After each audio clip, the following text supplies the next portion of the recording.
Hello, and thank you for joining us for today's conversation, The Future of Disability Studies, with Sami Schalk and Gina B. Kim, hosted by Julianne Anesi. My name is Victoria Marks, and I'm a professor at UCLA in the Department of World Arts and Culture's Dance, and the chair of our Disability Studies minor. I am a white woman with short gray hair, wearing pinkish round glasses. I'm wearing a gray sweater with a black t-shirt underneath, and I'm sitting at a dining room table with a blurred out kitchen behind me. As UCLA works towards more fully acknowledging our history and the violence and harm that has led to the prosperity of this learning, research, and service institution, I offer this land acknowledgement. UCLA acknowledges the Gabrielino Tongva peoples as the traditional land caretakers of Tovaangar, also known as the Los Angeles Basin and the South Channel Islands. As a land-grant institution, we pay our respects to the ancestors, elders, and our relatives and relations, past, present, and emerging. I would also like to acknowledge with gratitude the unseen labor of folks who have put today's program together. Specifically, tremendous thank you to Pia Palomo and to Amy Van Dyken, Charlotte Vo, and Julia Carpiz. I am not, and none of us are, here alone. And before I introduce Julianne Anesi and we get underway, a few words of introduction.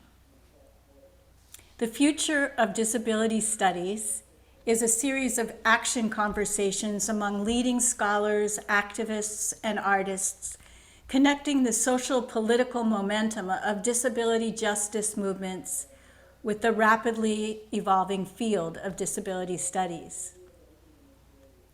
Disability studies is a groundbreaking field that examines the meaning and nature of disability from a variety of perspectives, including arts and humanities, health sciences, social sciences, public policy, design and technology, and education.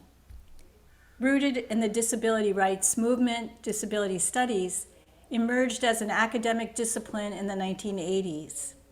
The field's growth in recent decades acknowledges the salience of disability across time and social context, and the essential need for inclusion, access, and justice for individuals with disabilities locally and globally.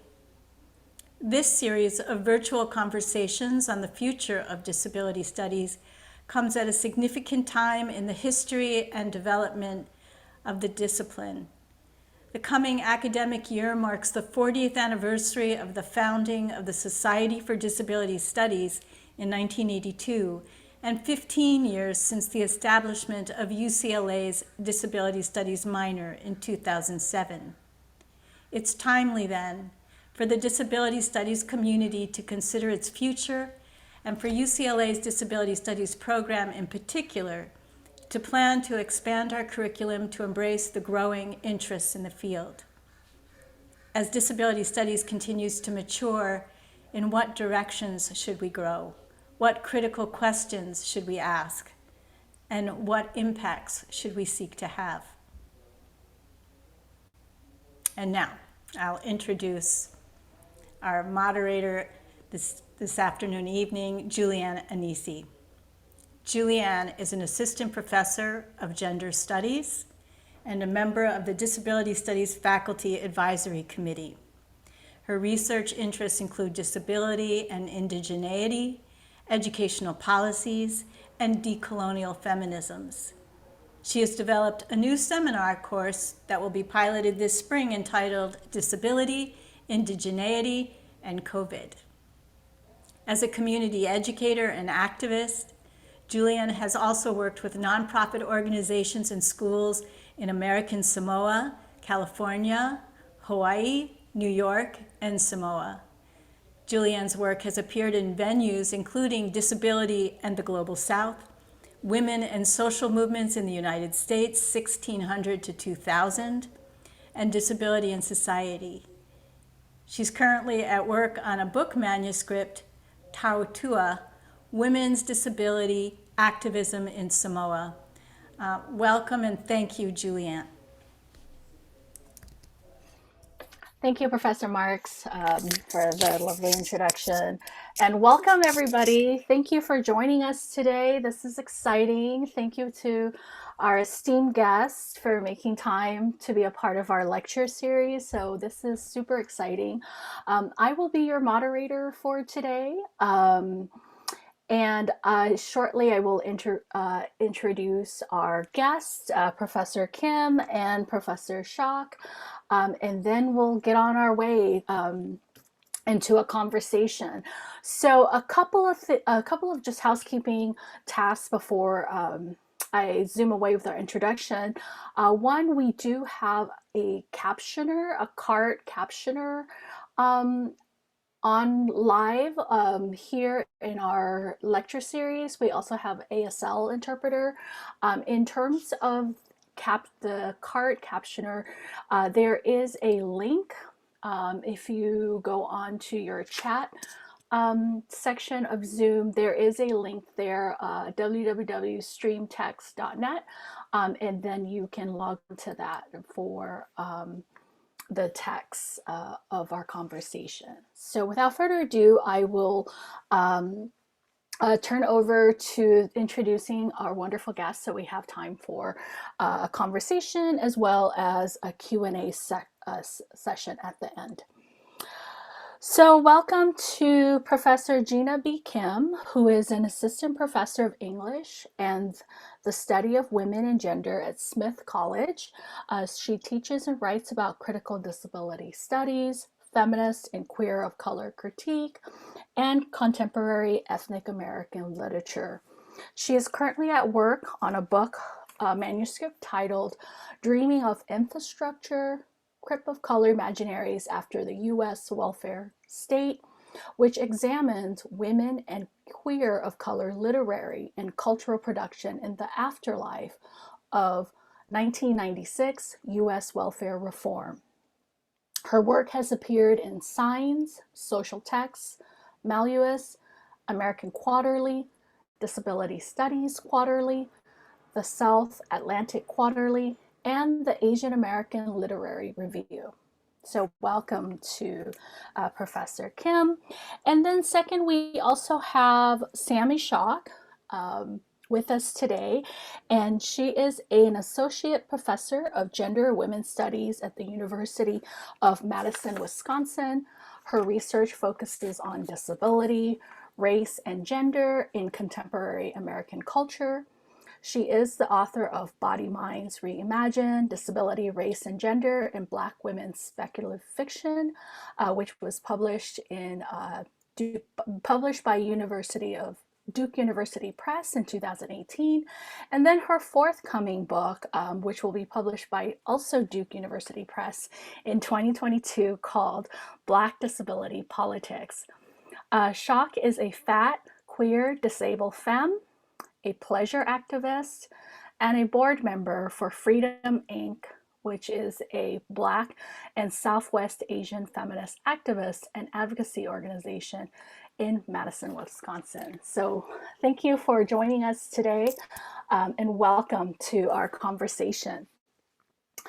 So kicking us off into our conversation, this is exciting because Gina, Sammy, and I have done lots of work together and talked about various things within our early start as grad students in disability studies. So this is super exciting to have this sort of formal, semi-formal conversation around the field. So I think to kick us off, I want to start with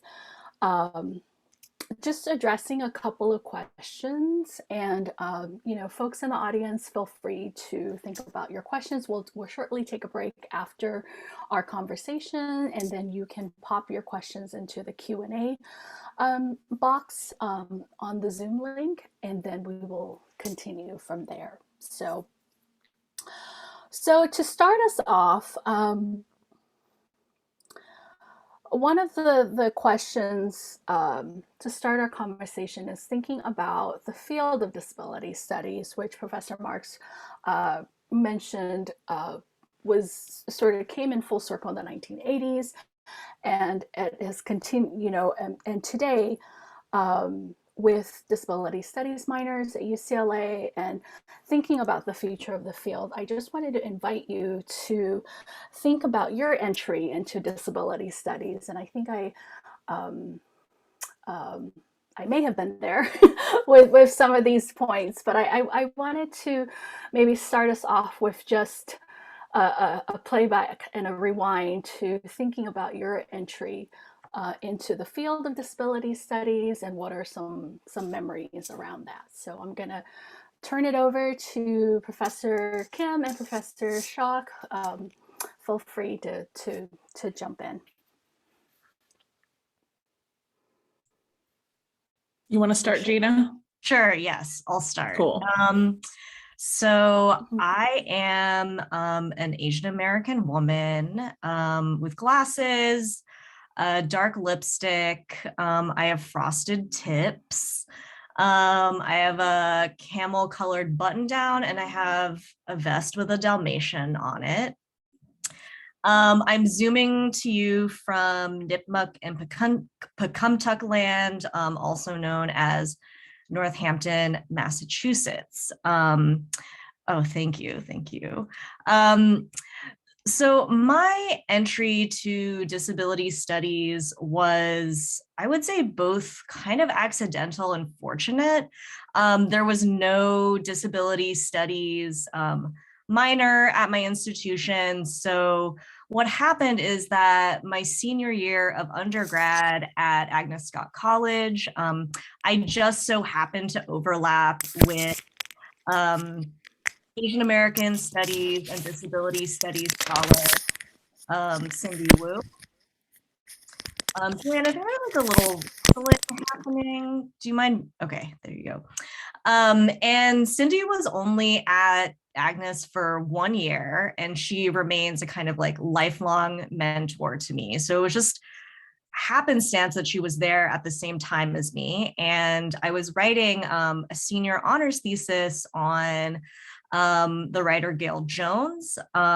It was suggested to me that disability would be a great lens for this thesis. So I went to go talk to Cindy.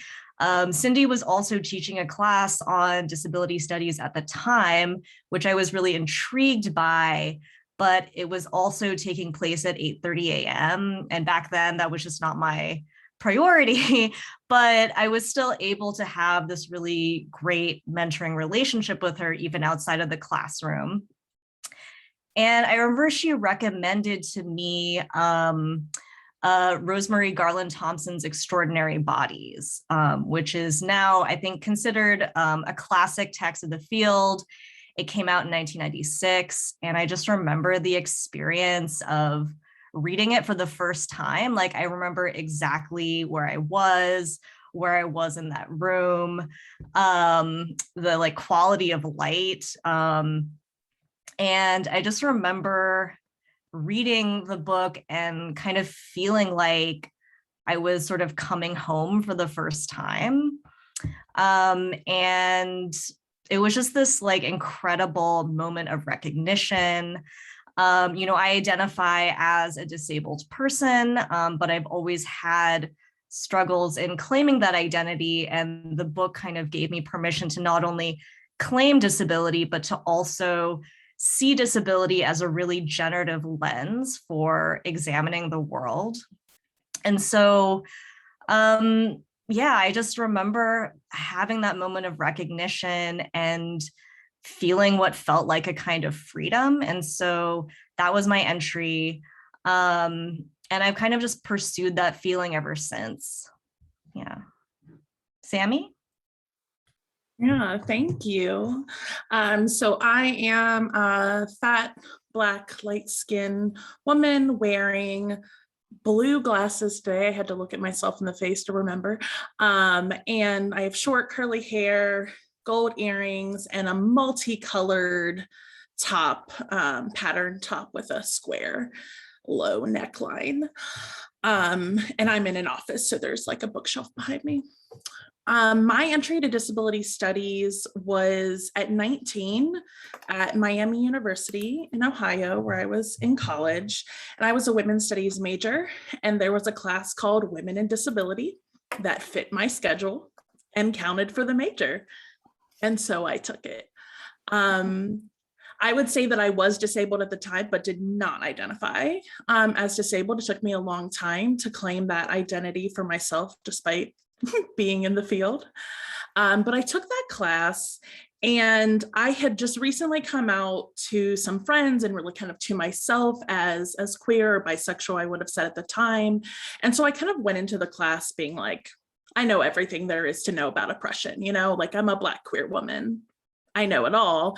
And then I got into the class and realized I did not know it all and had never really thought about disability as a system of oppression in the way that I thought about all these other identities. And really the initial pull for me was that I had been spending so much time trying to convince men and straight people and white people around me that they needed to care about these systems of oppression, that I felt like I needed to invest myself in learning in it. If I was going to keep making those claims to other people. And then I really just lucked out also in having an excellent mentor. So Kathy McMahon, McMahon, Klosterman, Klosterman.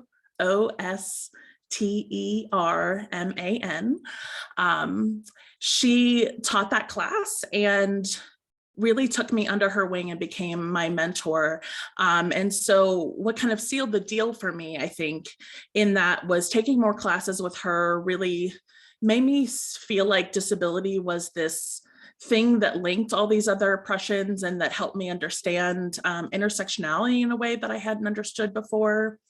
And then the summer after my senior year, Dr. KMK, as my undergraduate mentor and the mentor of my senior thesis, which was on student activism, put together a presentation for Society for Disability Studies. And so I got to go as, you know, a 21-year-old to the SDS in New York City. And I went, and I remember going into a panel and I was sitting behind Eli Clare. And then I went to a lunch and Rosemary Garland Thompson sat next to me at lunch. And then I went to the dance and I danced with Allison Kafer, and all these people that I like had huge intellectual crushes on were there as like living, breathing human beings, thinking together and being in community and having fun together. And the field felt so alive. My other major was English, and I was used to reading dead people. And so to see that it was this living community, it really pulled me in. And so that sealed the deal for me, that I felt really committed and excited about being an academic in disability studies. Wonderful. Thank you so much for sharing your insights.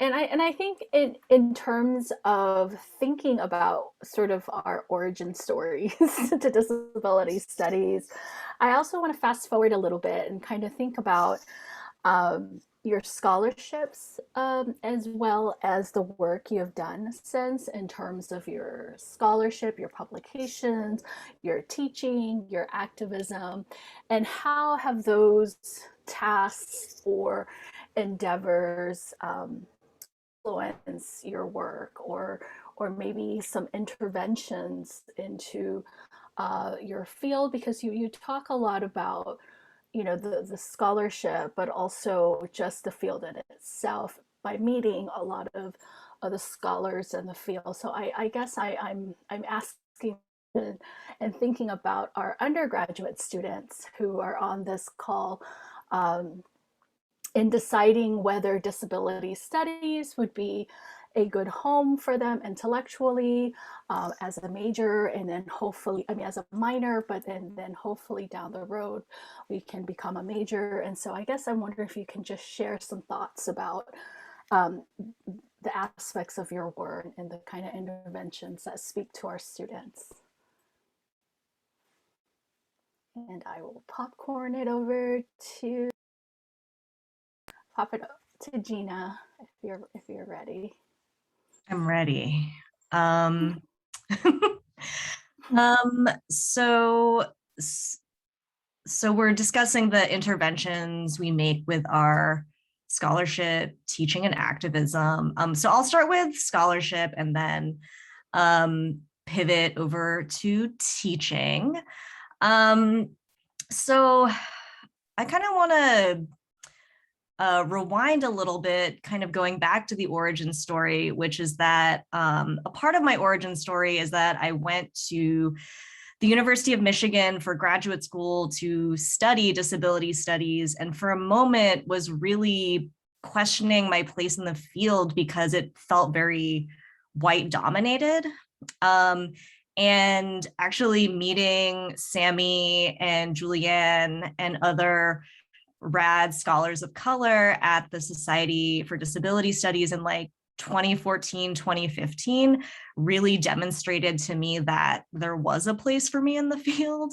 And it really made me feel like I was part of a cohort of amazing feminist and ethnic studies and queer studies scholars who were looking to change some of those conversations. So I feel like I can't really talk about the interventions that I'm seeking to make without giving credit and acknowledging that I think that I'm part of a cohort of people who are looking to put disability studies in conversation with ethnic, feminist, and queer studies. And Sammy and I in particular have asked, what disability studies would look like if feminist and queer of color theorizing was at its center. So sort of trying to think of alternate intellectual genealogies for disability studies. And so we co-published this article called Integrating Race, Transforming Feminist Disability Studies, which sort of like laid out a framework for feminist of color disability studies. Specifically regarding my work, I see myself in conversation with scholars like Nirmala Iravelis, Liat Ben Moshe, Leslie Fry, and Jasbir Puar, in that I see us as all analyzing the centrality of ableism, alongside white supremacy, capitalism, and hate and heteropatriarchy, but the centrality of ableism to contemporary regimes of state-sanctioned violence. And I think that, we're all interested also in exploring and arguing how disability, justice, politics, and aesthetics are actually really key to challenging the death-bound logics of state violence, as well as the current crisis of care that has become ever more apparent with COVID, right? And so my manuscript, which is, again, it's entitled Dreaming of Infrastructure, Crip of Color Imaginaries After the US Welfare State. I feel like it's a key part of this project of thinking together disability analysis and state-sanctioned violence. So the kind of state violence that's my focus here is the kind of hollowed out social safety net and the hollowing out of public institutions and infrastructures and kind of the huge fallout of this ongoing project of erosion. And so, as the title suggests, I'm also interested in placing disability and justice and disability politics in conversation with the long tradition of what Robin D.G. Kelley has called freedom dreaming. Especially because disability for so many people implicitly seems antithetical to both freedom and to dreaming, right? And so I'm sort of arguing how these writers, artists, and intellectuals are dreaming of infrastructure, right? Dreaming of ways that we can actually be supported, how people of all varying body minds can access care and support, and accessing these dreams through genres of speculative fiction, through fantasy, right? Through memoir, through personal writing. And so that's one of the primary interventions I'm making with my scholarship, and with my teaching. So my teaching has changed a lot since the beginning of the pandemic. I've always tried to operate from, a feminist disability pedagogy, right? Like, so disability studies has always been central to how I've put together my classroom, but I feel like that has become all the more true since the beginning of the pandemic. I mean, I think one of the major realizations I had was that I don't want to train students to be good workers under capitalism. I'm more interested in creating a supportive space for nurturing students into their freedom, however they understand or define freedom. And so, a lot of this for me was inspired by trauma-based pedagogy. And some of the things I did in my teaching is, well, I really deprioritized grading. I basically gave everyone A's. I also defined participation really widely and really tried to honor the many ways that students can be engaged in learning beyond like verbal contributions to discussion. I also built in tons of breaks. I cut down, like way down on reading and assignments, and just tried to go more deep rather than broad, if that makes sense. So spend more time on the things that I did assign.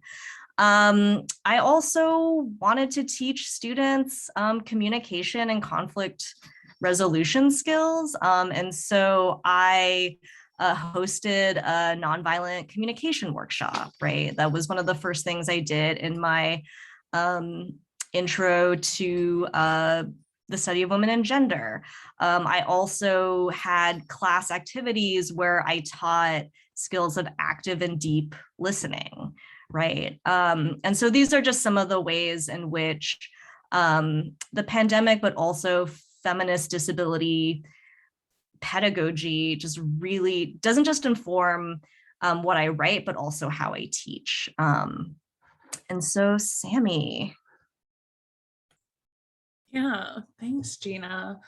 I was thinking about kind of the trajectory of my work, because I think from the outside, it seems like it's changed a lot, but for me, the core like interests and goals are the same. So my first book is on disability in Black women's speculative fiction.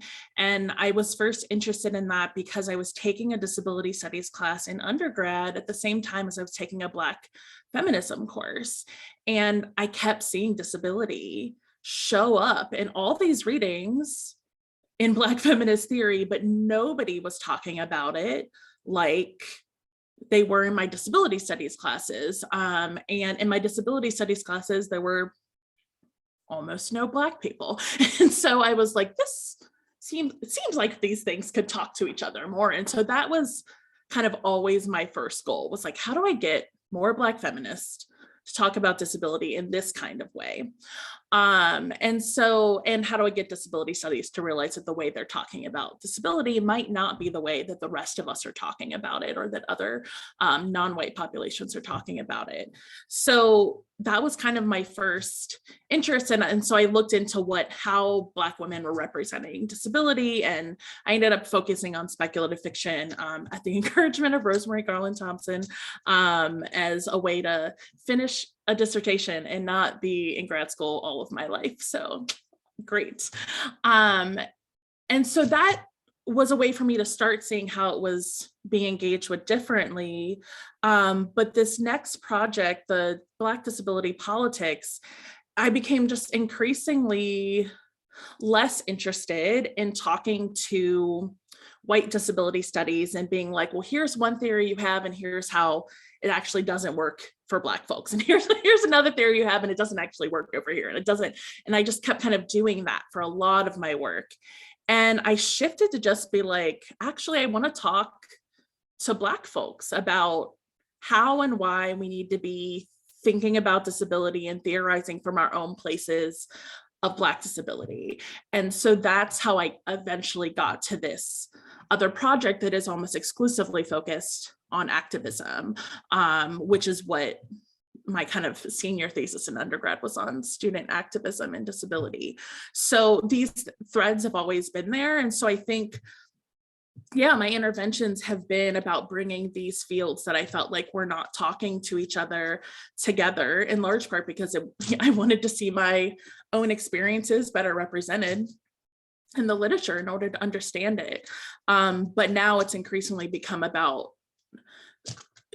providing these frameworks so that more of us can work towards the dismantling of racism, which includes the dismantling of ableism and all these other systems.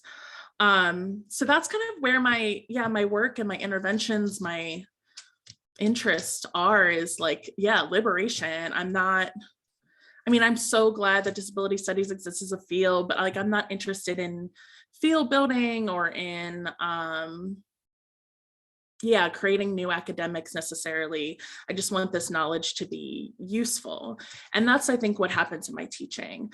I start pretty much every class by telling students that if they're thinking about the content of the class outside of class and outside of doing work for class, I've won. If I change the way that you look at something or see something, that's it. I just want to shift the way you see the world a little bit, and maybe that's going to change the way you behave as a result.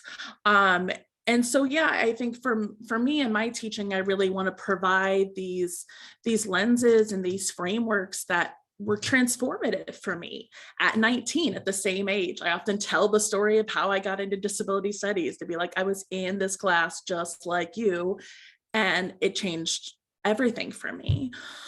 So I want to give them these lenses. And I think it's really important for me as somebody who teaches in gender studies, because I have students from so many different fields. And I, as a person who studies mostly literature and media and archives, I can't tell my pre-nursing students or my special ed students how they can use this in their classrooms, in the nursing field. I don't know the specifics of how it can be applied, but what I can do is I can give them that framework and then give them space in the classes, in the projects that they do, to start to figure out how it can apply in those other spaces. And I sometimes have students come back and say, I brought this to one of my other professors and they're going to start teaching a little bit of disability, right? So it's very like evangelical in some ways, that I'm just trying to spread the good word that like this is useful to all of us, because all of us interact with people with disabilities, whether you know it or not. And so it's important for us to be thinking about it. And we will love people with disabilities. We may be people with disabilities. I also have a lot of students who come into disability identity through the class, much in the similar way that I came into disability identity through the field. For me, it's very much about a framework shift that then students use other kinds of skills and interests to apply it more specifically. But that's my investment in teaching disability studies. Wonderful. Thank you so much. And I think I just want to follow up on both of your book projects, which I'm super excited for your forthcoming books. And I think we'll do a sneak peek preview here, maybe, if we can just briefly, you can share a little bit about your book manuscript project, and what are some things you're working on, or what are some aspects of your book that you think is applicable here, in terms of thinking about disability studies in the future. So I just wanted to give you some airtime on that aspect of your forthcoming book projects. So I will pass it over to Sammy, maybe. Sure, yeah. So my book is called Black Disability Politics. It'll be out with Duke University Press sometime this fall, exact date pending. And it'll also be published open access, which means it'll be available online for anybody who wants to read it free of charge. You can also buy it as a physical book if you would like a physical book. You can also buy it as an ebook if you want it, on your Kindle or other non-Amazon platform. But yeah, it'll be open access, which I'm really, really excited about. That was something that I was able to use some funding from an award I got here at UW to pay for. And the book looks at basically makes an argument about some themes and trends, qualities of Black disability politics that differ from the mainstream, predominantly white disability rights movement. So it's informed by disability justice work, and I do a combination of things. So I look at the archive of the Black Panther Party and I explore their disability related activism. So their involvement with the 504 sit-in, and then their work on anti-psychiatry protests, and in particular, their fight against psychosurgery. An example of psychosurgery is a lobotomy. It's the kind of most famous example. So I talk about them, and then I also use and their work was primarily in the 1970s, a little bit into the 80s. And then I look at the National Black Women's Health Project, which existed in the 1980s into the 90s, and then they changed names and they now exist as the National Black Women's Health Imperative. But I write about the work in the 80s and the 90s. So I look at how their frameworks for understanding health were expansive and informed by a Black disability politic. And then I look at their work on HIV/AIDS that combines both prevention work as well as support for particularly Black women with HIV, which I think for me was an important aspect, because so much of our conversations in disability studies around public health work is about prevention of disease in a way that can sometimes be really ableist. So I talk about how public health work can be anti-ableist while still working to reduce instances of disease. And then the other part of the book is based on a series of interviews that I did with Black disabled activists in 2019. And I got to talk to just incredible, talented, brilliant Black disability activists about their work and about what they see as important for thinking about disability as Black people and organizing around disability political issues as Black people. And so I incorporate their insights throughout the book. The book is really intended to be for a primarily Black audience and to really speak to an activist audience. So there's 2 chapters on the Black Panthers and their work, and then there's an interlude chapter that has kind of practical applications of like, what can we learn from the Black Panthers, including from their mistakes that we can apply to work today. And then I do the same thing for the National Black Women's Health Project. And then there's a separate chapter detailing more things from those interviews. So that's the project. And I'm really excited about it because I feel like also but in the wake of pandemic life, I really have wanted stuff that feels like it matters and that it has impact beyond my little academic bubble, which I love the people in my academic bubble, but I want the work to go out beyond that. So that's the work. Am I supposed to say more than that? Is that it? Just tell you what the book's about? Thank you. No, that's wonderful. Okay, great. And then I think we'll pass the mic over to Gina. Yes, I'm ready. So I talked a little bit about my book earlier. So maybe I'll just use this opportunity to go into a little more detail. So again, the book is called Dreaming of Infrastructure, Crip of Color Imaginaries After the US Welfare State. And I'm kind of using the 1996 Personal Responsibility and Work Opportunity Reconciliation Act, which was known as Major US Welfare Reform, as kind of political and social context. And so the book is really examining the rise of public dependency discourse as a way of justifying kind of like gutting entitlement programs. So casting, or the kind of state authored narratives of figures like the welfare queen, the undocumented immigrant, the disabled non-worker, right? So this kind of discourse that really cast certain categories of people as drains on the state, right? And so my book is arguing that, women and queer of color writers like Audre Lorde, Jesmyn Ward, Samuel Delaney, Karen Te Yamashita, Leah Lakshmi Paipchana Samarasinha, Aurora Levins Morales. So all these writers are issuing these really important challenges to these state authored narratives of dependency, and are kind of recuperating dependency as not a pathological condition, but actually a generative site for political and aesthetic expression.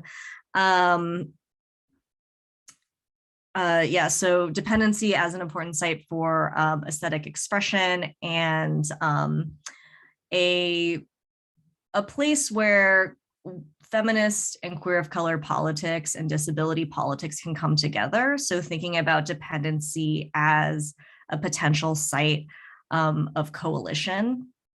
And so each of the chapters looks at a different site of infrastructure. One chapter looks at transportation, another chapter looks at sanitation, and the chapter I'm currently working on looks at healthcare infrastructure, and thinking about infrastructure as an important site for these writers and intellectuals to think about the support systems that coordinate and enable people to live in the world, basically. So this idea that none of us can make it on our own. We're all dependent on these broader support systems that, allow us to live, basically, allow us to survive.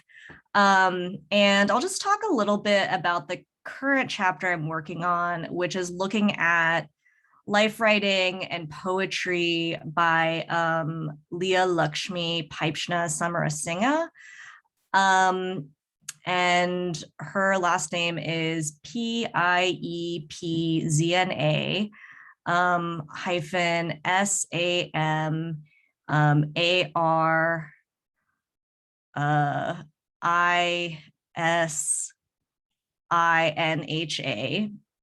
And I'm also looking at Aurora Levins Morales, and her last name is Levins space Morales, Morales. And these are both disability justice activists working currently today. They're also incredible poets and writers. And I'm putting their kind of theorizations, disability justice theorizations of both health and care, right? In the context of the kind of broader struggles around healthcare access, insurance access, right? Disability justice struggles to keep Medicaid, and thinking about how, care is such a word that's really present in the discourse currently around COVID, but about how also how it's important to have more precise definitions of care, right? So how do disability justice activists understand and define and practice care, as opposed to how care is sort of used in mainstream discourse. And I'm happy to kind of talk at greater length about that during the Q&A. One of the chapters on the welfare queen has recently come out as an article in Social Text. It's called Cripping the Welfare Queen. And in it, I kind of give a preview of the framework that I use in my book that I term Crip of Color Critique. So it's a little sample of what is to come. Wonderful. Thank you so much for being generous and sharing your forthcoming work. I'm so excited. And I think for a lot of us who are teaching next quarter or in the next semester, this is exciting to know what's on deck for scholarship that we can also share with our students in these classes. And so I think my next question, and I think Sammy, this sort of is in line with your futurity disability previous work around dreaming of a disability studies field together. And I invite you to kind of think of what we want, right? So this is the field where it's at, and this is the work you've done and numerous other scholars have done in the field. And so I guess this is kind of a fun question. This is the joy part. What are your dreams for the future of disability studies as a field? And I just want to share. I want you to share your sort of insights about the future of the field, but also just thinking in long-term wise, and also thinking about our future students, right? So not only are we talking about our scholarships and scholarships of other scholars, but also sort of thinking about future students in a way. And this is such a pertinent question, as the UCLA minor, which was started in 2007, is now amping up and hoping with some colleagues to petition for it to become a major. So we are super excited because disability studies is usually a emphasis or a field that is often in graduate studies. So this is particularly, I think, exciting. And Gina, to just sort of borrow your words of pivoting to a very undergraduate group of students, and how that influence of the field can also carry many other future scholars as well. So I just want to preface that question with, gratefulness and joy around where so many of us have started in the field, but also dreaming, right? Dreaming is a political act, and as well as resistance and everything else. So I'll turn that over to both of you and take it away. I can start.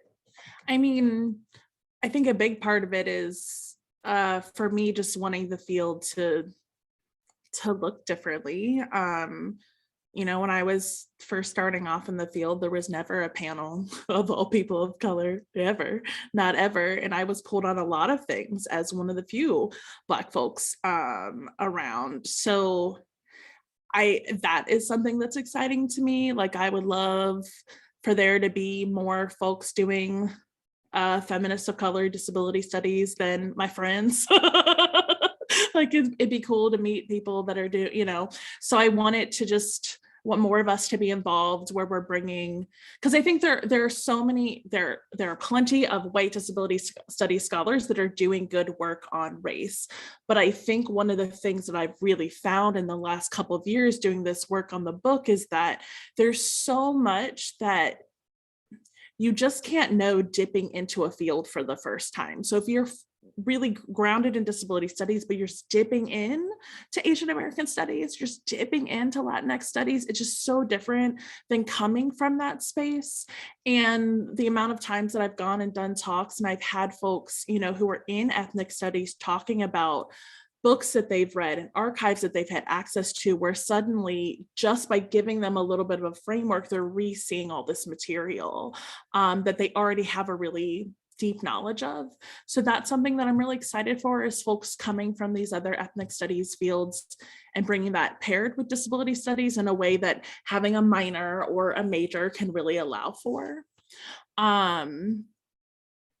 And then I'm just excited for, yeah, a world where this becomes more common in the way that women's and gender studies is. There's so many folks that will pick up a minor or a major alongside something else, and that allows them to go into the world just a little bit differently as a professional.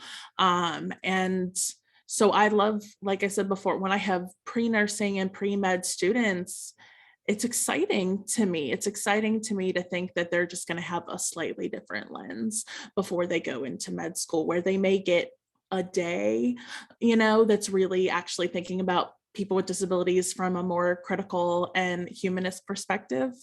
So the more that the field grows, the more that it allows these perspectives to be brought into areas that it hasn't been brought into in the same ways before, and allow people to be in conversation in ways that I can't do. Like I said, I can't do science. I mean, I can do science, you know what I mean? Like, I don't really know these things in the same way. So it's exciting to me when I have these really hard science, just their brains work so differently than mine, and then they're taking what they learn and they're using it in this way that I couldn't imagine. So for me, that future is really building and spreading the knowledge so that it goes into these areas that really directly impact the lives of disabled people.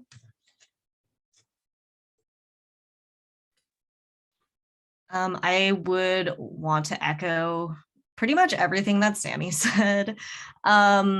When I was asked, you know, what does the future of disability studies look like? Okay, if we're dreaming of a disability studies field together, what does that look like? I feel like everything that Sammy said, more sustained collaborations between people in ethnic, feminist, and queer disability studies. And I also wrote just more of everything. So more young scholars of color, you know, more conversations with students going into medical school, nursing school, social work. I think another important piece for me is just more institutional support for faculty, staff, and students with disabilities, and the recognition that, you know, as universities are embracing disability studies more and more as a field of knowledge, that also necessitates institutional change, right? And, you know, providing more resources for faculty, students, and staff to be able to engage in university life. I also would love to see more collaborations with disability justice activists, right? Even as they, you know, many disability justice activists have understandably expressed hesitation towards this kind of collaboration, right? And also more funneling of university and institutional resources towards disabled activists, right? And community activists who are much more likely to be low to no income. So yeah, I would just say more of everything, more access, more of the time. Thank you. This is beautiful. And so I think just to end our conversation, which I'm so grateful we've had the chance to do this, and you've already covered this, and I think much of what you're also talking about has also been in a lot of your publications. And I know in particular, my students recently read your piece in Signs about queer and feminists of color.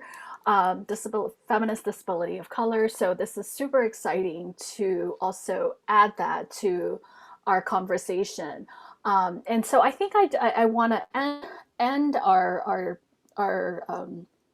conversation with just sort of advice, and this is really for our students, advice about majoring or studying disability studies. I think you've already shared so many insightful nuggets about your experience as well as your scholarship and your work, and I guess maybe just a couple of sort of checklist advice for our students hoping to major in disability studies or eventually taking on the work as graduate students as well. And you know, Gina, thank you for mentioning this kind of bridge with other disciplines outside of disability studies, because this is also something that I think a lot of us in the major and the minor is also working with our various student groups from the sciences, from the humanities, from the social sciences.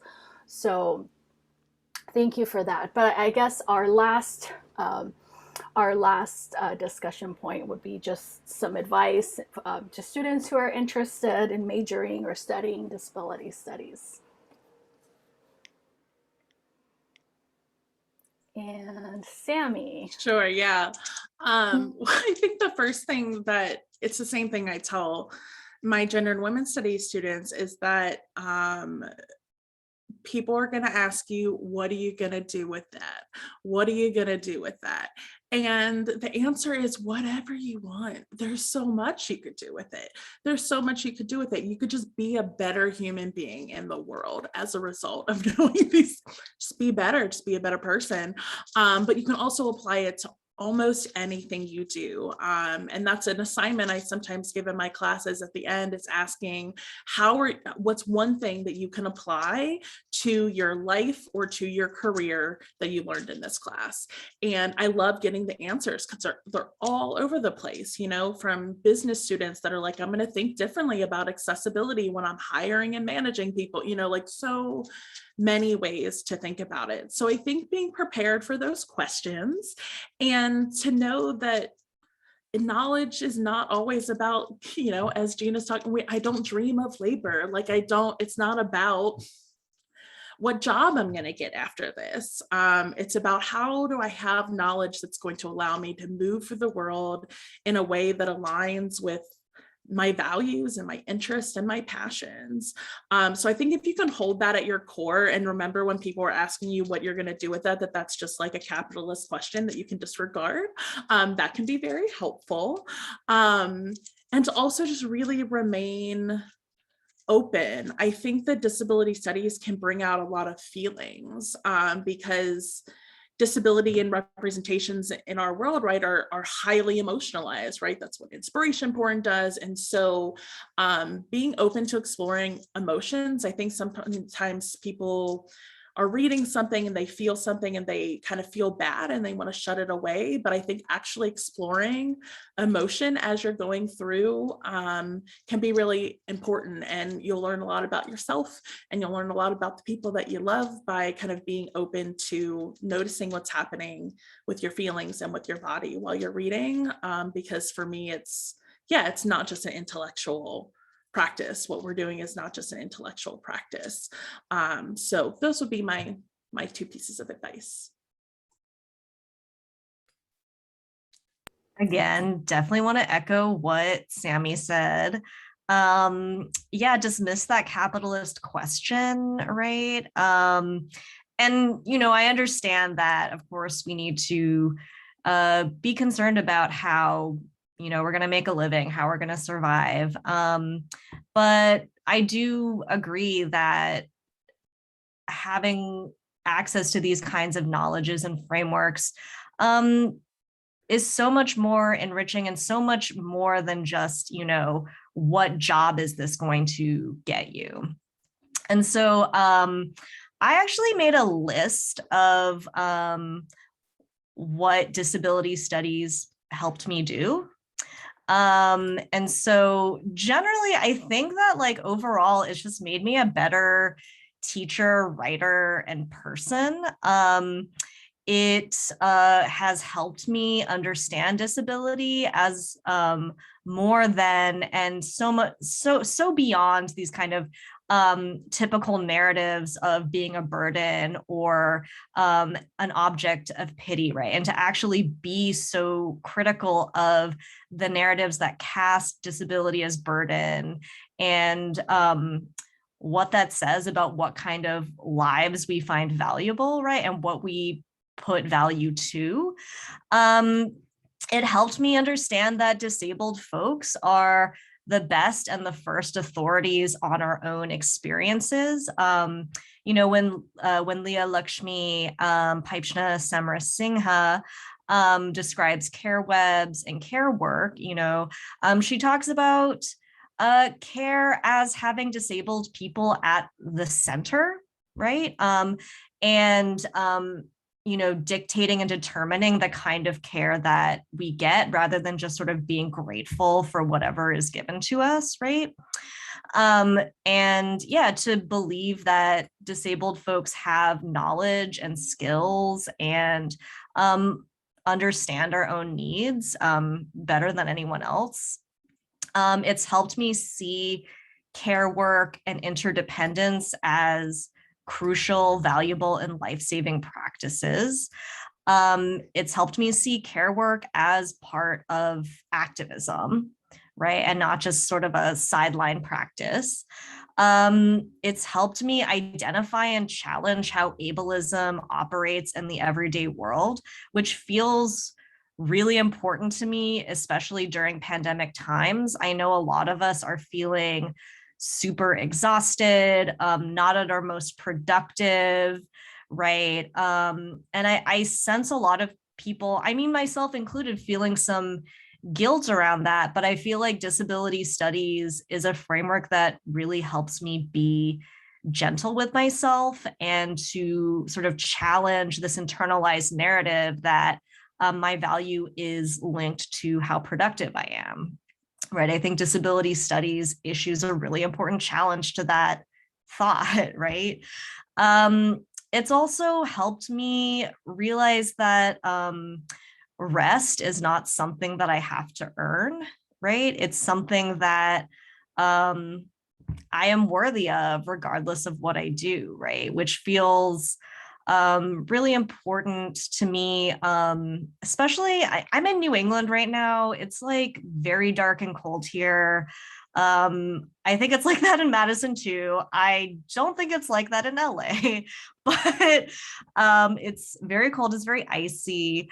And so I've been going into really hardcore hibernation mode as of late and feeling bad about it. And then I'm just like, you know what? It's okay. It's okay to be exhausted and drained at this time of year. And disability, to bring it back to disability studies, it's a framework that has helped me not feel guilty about that, right? So I think it has so many uses, and just, I think it's life-saving. Yeah, it's been life-saving to me. So I'll end on that. Thank you. This is beautiful. Thank you for just weaving that together into thinking about an interdisciplinary field, but also about ourselves, right? Also as a part of that equation. So this is really exciting. And I think, you know, a pedagogy that I also try to teach my students is that it's about empowerment and knowledge, right? Once you learn the framing and the lens of how to critically analyze some of these topics of what we're talking about, there's no way you can unknow, right? And now you will have to do better because now you know, right? As the quote goes. So on that note, I want to pause for a bit. We're going to take about a 5-minute break, and that's to give our support staff a break. And I invite you to enter your questions. And I see some of you already have questions that are in the Q&A chat. and then we'll reconvene and go through Q&A. So thank you, and we'll be right back in about 5 minutes. All right. Thanks, y'all.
Welcome back, everybody. Thank you for hanging out with us this afternoon. At this point in our conversation, we are inviting you to drop any questions or comments in the Q&A section on the Zoom, at the bottom of the Zoom chat. And we will dive into a couple of questions that have already been here. So I will start, and this is the first question we have from Kels Cook, who says, Professor Shaw, thank you for naming pleasure activism. I'm curious how you experience the practices of emergent strategy and or pleasure activism within modern academic environments, white supremacist and neoliberal competition for program funding, accessible campuses, etc. Yeah, thank you. So yeah, I consider myself a pleasure activist. And I'm actually teaching pleasure activism, part of the book, in 2 of my classes this semester. But for me, it's a practice of bringing my full self and inviting joy and pleasure in whatever ways I can into the classroom space. And so for me, a lot of that is fashion. I like to dress up. And I like to play music in class sometimes.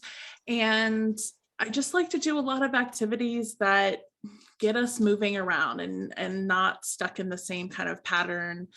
Sometimes I give away stickers as prizes. I just want things that make people happy to be in class, even especially because sometimes we're talking about hard stuff. So bringing in bits of joy, things that I like to watch.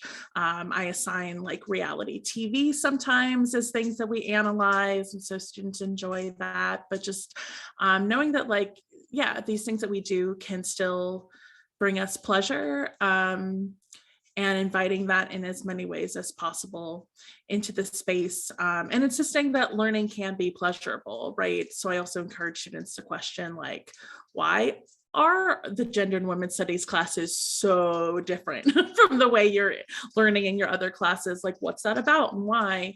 But that's, at least one of the ways that I try to bring pleasure activism, which is, the idea that pleasure is political and that multiply marginalized people are most likely to have our pleasure denied, policed, demonized in some kind of way. And so that claiming our pleasure publicly, and making the work of liberation pleasurable is a political act and is essential to our work for liberation.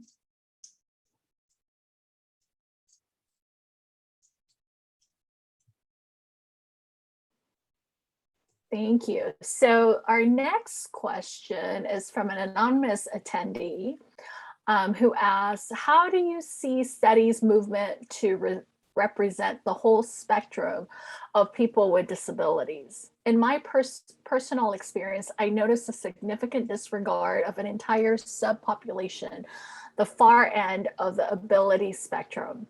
I feel like people with cognitive and developmental disabilities are pretty commonly left out of the conversation and advocacy work. How do you see this changing?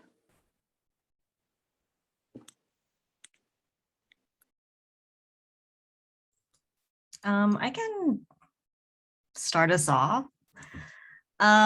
So I definitely think that it's true that much of the first wave of disability studies really focused on physical disabilities, mobility impairments, deafness, blindness. And I think that there is a rapidly emerging subfield in disability studies that many call MAD studies, right? That really address the kinds of disabilities that this question asker was bringing to the table.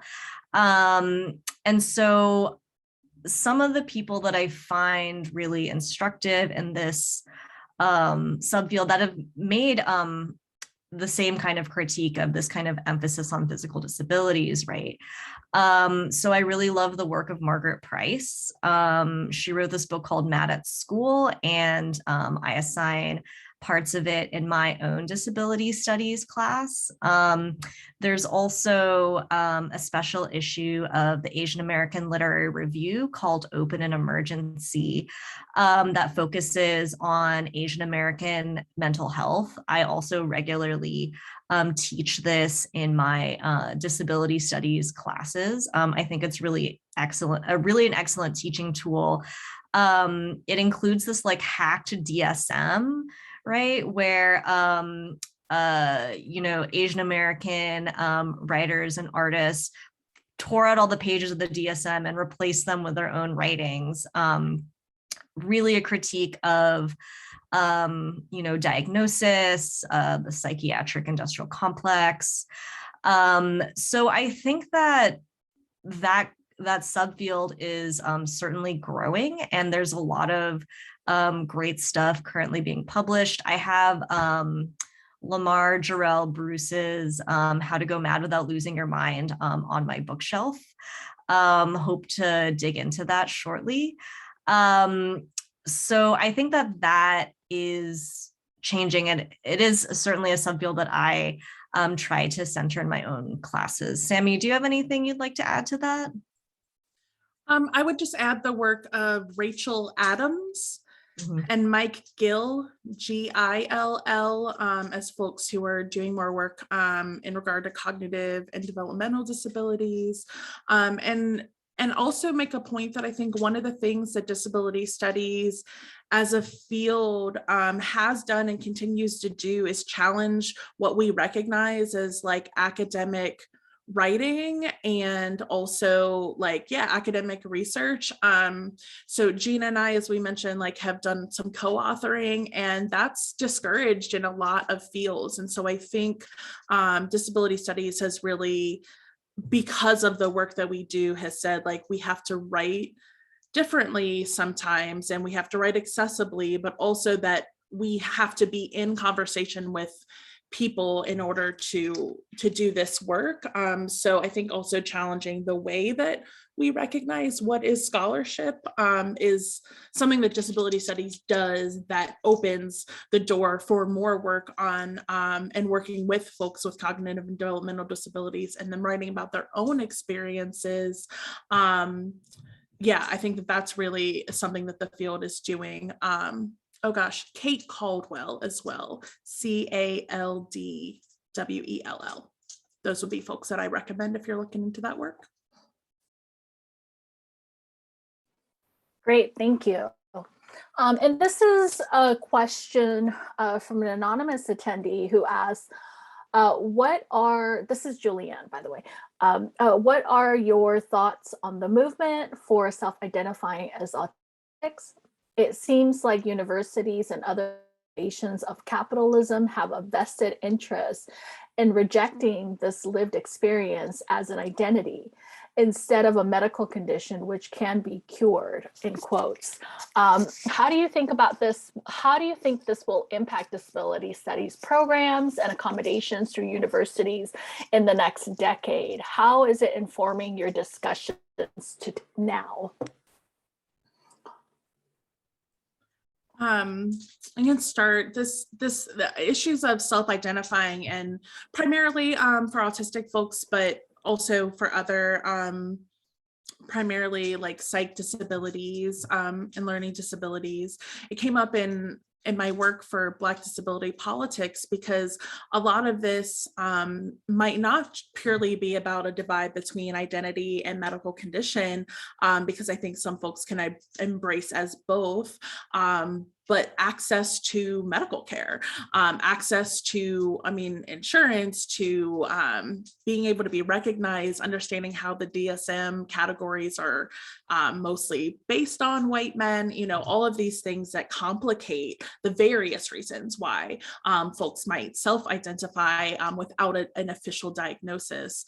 But I think this questioner, by putting capitalism in there, is hitting it right on the nose, that so much of the reason that self-identification is not acceptable is not really because universities are like, this is only a medical condition that has to be cured, but because they don't want to have to pay for accommodations. So they make the barrier as high as possible because they don't just think anybody should get accommodations. And at least I think for many of us in disability studies, one of the ways that we resist that is by offering accommodations in our classrooms, whether or not someone has an official accommodation paperwork. And some of that is, you know, things like expanding the way that we do participation and having really flexible attendance policies or no attendance policy at all. And I actually think this is one of the things that the pandemic has forced upon more people outside of disability studies, is to understand that there has to be more flexibility whether or not someone has an accommodation plan in place. Because, you know, I had a student who had COVID twice in one semester and had to miss a whole bunch of class. So what do you do then, right? And so I think that's where disability studies is really pushing on this. But I think you're right that at its base, it's universities fearing that they are unable to financially accommodate everyone. I know here at UW, the requests for accommodations more than doubled from the first, like, you know, spring semester when pandemic started to the fall of 2020. They had double the amount of requests for accommodations. So it's something that is really I think prominent on folks' minds who are doing this kind of work of how to actually make it work.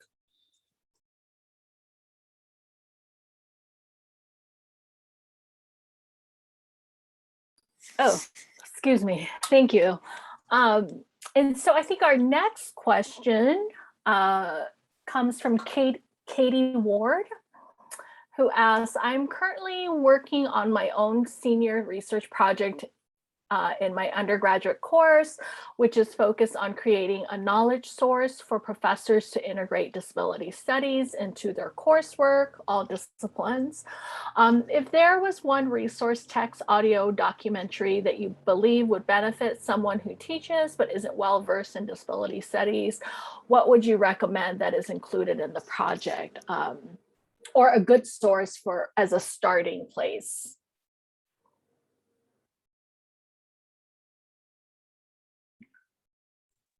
So any teaching? Yeah, I would struggle to name a single text. That's a challenge, but I think a media piece that I found really helpful in teaching, especially kind of introductory stuff, is Crip Camp on Netflix, which is a documentary that technically is exploring this like camp for folks with disabilities, but is also really exploring the origins of the disability rights movement, because many folks found community in those spaces. And I think it does a pretty good job at also thinking about sexuality. So I like it as a starter. I teach it at the beginnings of a lot of my DS classes. How about you, Gina?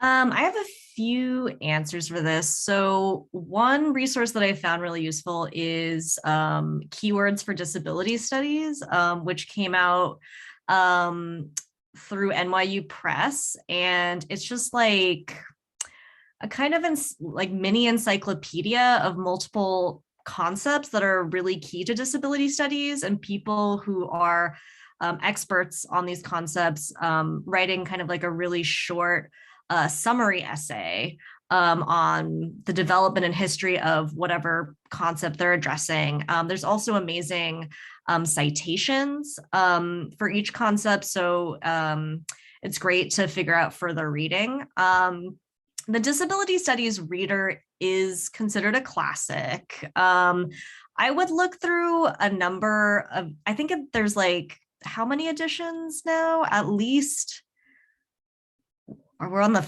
5th edition maybe, or 6th? I don't know. I dropped out of the most recent edition. So. Okay, yes.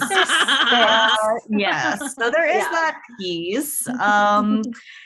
Yeah, so it's, I would say, can be controversial and has a lot of field classics if you go through the different editions. Another resource I think is the Disability Visibility Anthology, which recently came out, edited by Alice Wong. Has really great perspectives from activists, non-academics. So those are the 3 places I would start.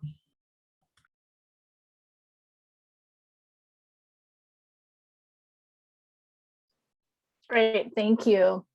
So our next question comes from one of our staff, Brooke Wilkinson, who asks, Gina mentioned a hope to bring community activists together with the university, and there can be hesitation on the part of the community activists. I'd love to know more about the challenges as you see them, and hear if you have any recommendations of what the university can do to make the collaboration more appealing and reciprocal. So I'll start. I'll give it a yeah. I'll start this one.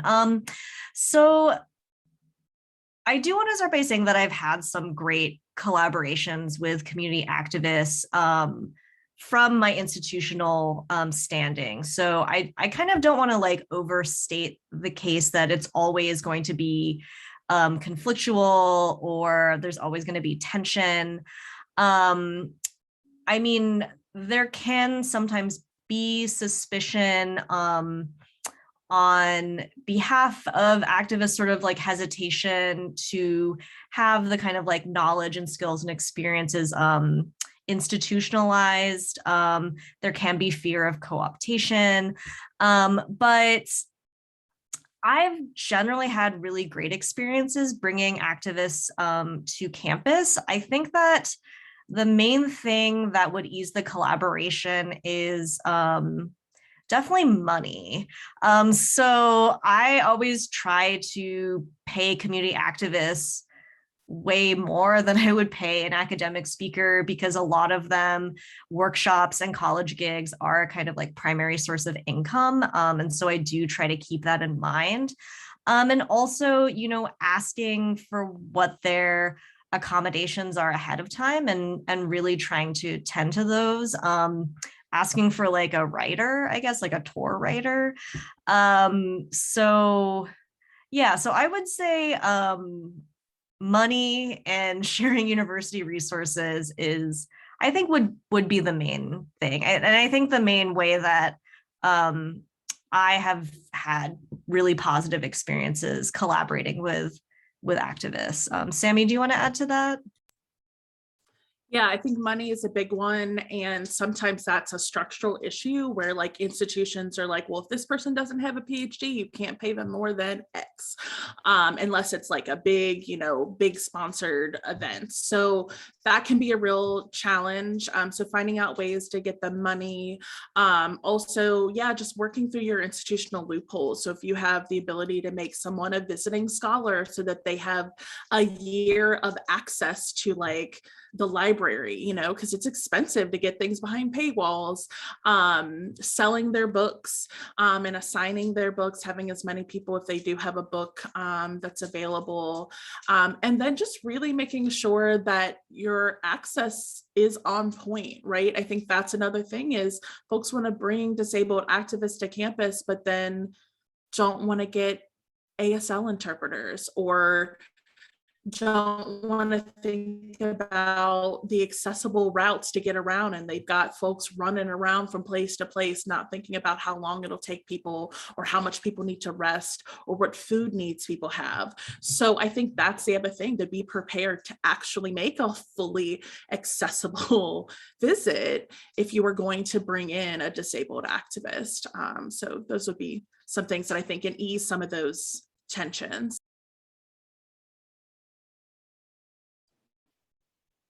Great, thank you. And I think these next couple of questions touch more on curriculum and sort of classroom teaching and pedagogy. So this first one from an anonymous attendee asks, do you have any book recommendations that have a critical framework on disability that incorporates intersectionality, race, and gender? My Sammy's book. book. Yeah. This one. Sammy's Oh, book. right there. Sammy's Yes. book. Yes. Body Minds Reimagined. Body Minds Reimagined from Duke University Press.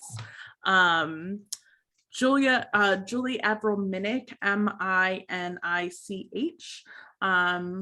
Her book is great for thinking about intersectionality and race. Accessible Citizenship is the name of it. Anything that Nirmala, Nirmala, Erevellis, Erevelles, anything she writes is already going to do that. It's going to think about disability, race, gender, intersectionality, class. She's like the OG for all of us doing race and disability studies in so many ways. She's mentored so many of us in the field. Yeah. Great, thank you. I just want to give a shout out to your cat there. Hi, madam. Makes her appearance. All right, and the next question is, I'm interested in researching the connection between climate change and disability. Where would you recommend in media or literature that I should explore? So any thoughts on? Yeah, I'll give a quick recommendation because I just want to be mindful of time. So there's an anthology called Disability Studies in the Environmental Humanities. That would be great. I do have a chapter of that, but it's neither here nor there. It's a great anthology, has some like really classic essays on this topic. I think someone in the chat mentioned, Aurora Levins Morales, who I talked about earlier.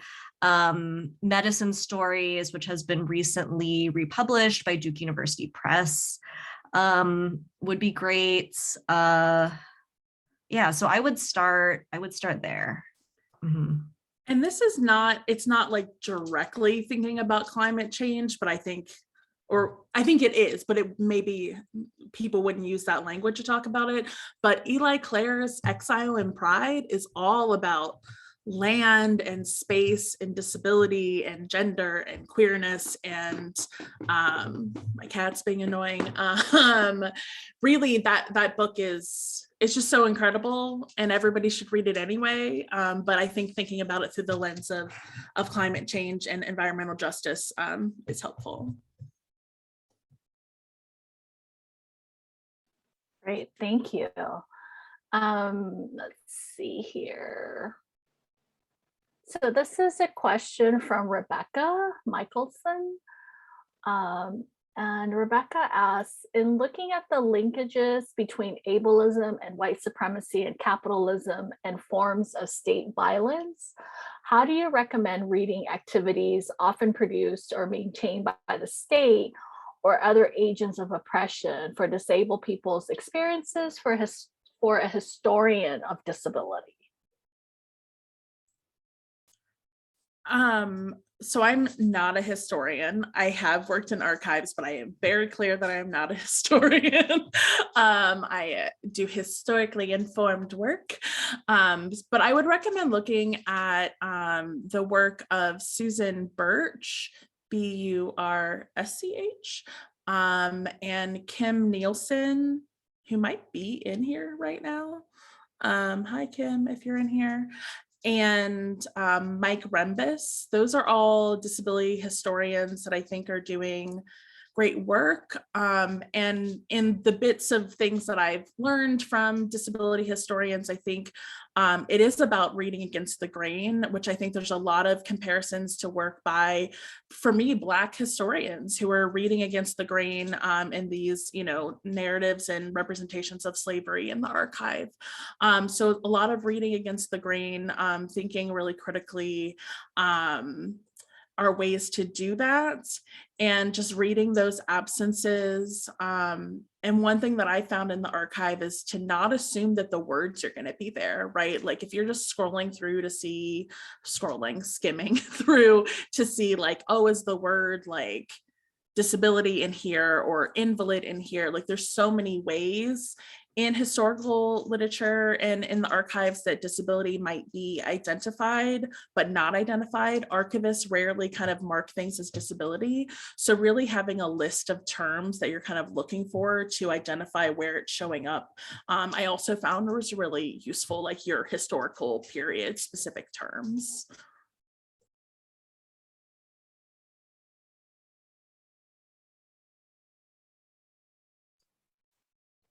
Thank you. And so I think I want to get like a time check. How are we doing on time before I keep going with the questions? Pia, do I have? Okay, so I think, thank you everybody for submitting your questions in the Q&A. We are at time. And so I think I will wrap up our session at this point. Thank you again, Professors Kim and Schock, for making the time to share your mana, your power with us, and as well as your exciting work and activism and scholarship in the field. I just want to end our conversation here by also thanking our co-sponsors for this event, as well as our staff, and also give a shout out to our upcoming Disability Studies Future Lecture Series events. So we have a host of various events and lectures upcoming. So please check out our website at uei.ucla.edu with the times and all the information for our upcoming lectures and sponsored events. So, and that's also dropped in the chat if you need more information. So thank you again for your time. Thank you everybody for attending. And I hope you are well. Thank you.